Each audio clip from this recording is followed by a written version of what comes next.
Vince is asking, how do you feel like we should correlate Christian values with President Trump's immoral actions, behavior, character, and words? And I think this question gets to the heart of who God chooses to use. And I don't condone these things any more than Vince does. I don't like it when he does things that probably don't match up with our values and what we believe.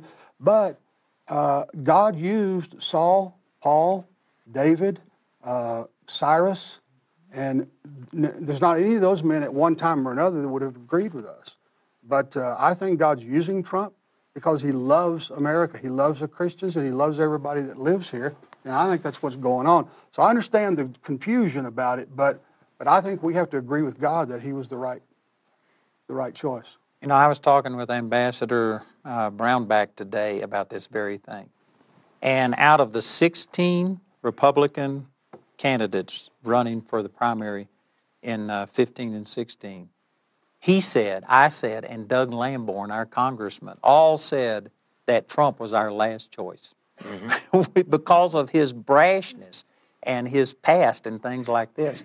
But as he bubbled to the top and as he won the primary, I really saw the wisdom in it. And now that he is president, we had some of the greatest Christian candidates that we have ever had for president of the United States. Absolutely. But I don't believe there's a one of them that would have put up with the opposition, that would have challenged, that would have brought these things to the forefront. And so back to this question, even though I do not support a lot of the morality of President Trump, and I've even said this publicly, that I think the only time Trump opens his mouth sometimes is to change feet. I mean, he's always saying something offensive. But all of that stuff aside, if you look at what he's done, I think he has done more to advance and protect Christianity than any president in my lifetime. Yeah, in our lifetime at all. So I'm for him for his actions, not necessarily for who he is in his personal life. But I think it's a godsend. Well, you know, the Word says that David was a man after God's own heart. I think it's 1 Samuel 17:22. And I think in that there's some things sometimes with Trump because of his brashness and what appears to be his ego. Because of that, I think people miss the heart issue of I think he has a tenderness toward what's right that people don't obviously see.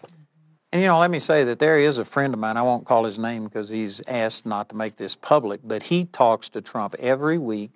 He was specifically called in during the campaign to be an advisor, religious advisor, and he prayed with Trump and said Trump got born again.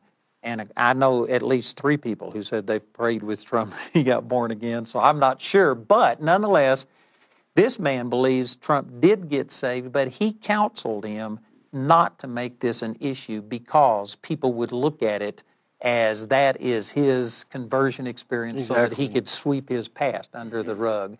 And he said, don't do it. Face what you are. And so I believe that Trump probably does have some relationship with the Lord. Certainly not a mature Christian or anything. Right. But his actions are awesome.